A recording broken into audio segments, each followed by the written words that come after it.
ایکم پاکستانیوں، آج میں بات کروں گا پی ٹی آئی کے ورکرز کی۔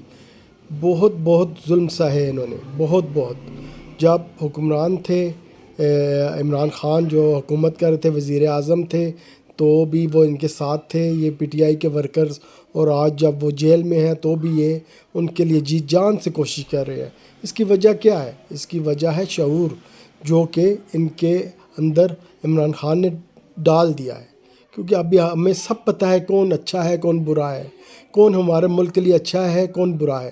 ہم اپنے ملک سے بہت محبت کرتے ہیں، اور یہ پی ٹی آئی کے ورکرز بھی بہت جی جان سے اپنے ملک سے محبت کرتے ہیں، اور تب بھی ہم بھی یہ چاہتے ہیں کہ یہ ملک ہمارا ترقی کرے۔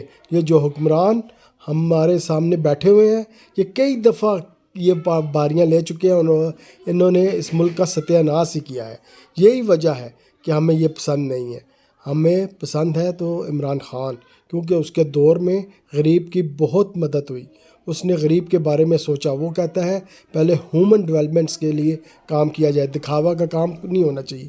یہ پل، فلائی اوور، یہ جو روڈز، اس کو چھوڑ کے آپ پہلے ہمارے میڈیکل کا کام کریں۔ جو ایک بندہ بیمار ہوتا ہے گھر کا، اس کے پورا گھر والے ڈسٹرب ہو جاتے ہیں۔ یہی وجہ ہے اس نے صحت انصاف کاٹ دیا۔ اور دوسری بات رہی پی ٹی آئی کے ٹائیگرز کی، پی ٹی آئی کے ٹائیگرز بہت ہمت والے، بہت پیارے لوگ ہیں۔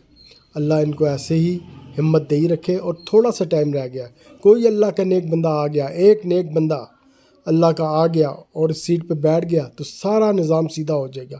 صرف ایک بندے کا ہی انتظار ہے، وہ انشاءاللہ بہت جلد آئے گا۔ ہماری اللہ کی ذات بھی ہے۔ اور پی ٹی آئی کے ورکرز نے جس طرح الیکشن میں کام کیا، بغیر کسی انتخابی نشان کے پی ٹی آئی کو سیٹیں دلوائیں، وہ صرف اور صرف پی ٹی آئی کے ورکرز تھے اور پی ٹی آئی کے ٹائیگرز تھے۔ اللہ ان کو ایسی ہمت دے، اور یہ سب ایاک نعبد و ایاک نستعین کے تحت کام کر رہے ہیں، اور اللہ لازمی ان کا ساتھ دے گا۔ بس تھوڑا سا اور برداشت کر لیں، انشاءاللہ عمران خان دوبارہ وزیر اعظم پاکستان ہوگا۔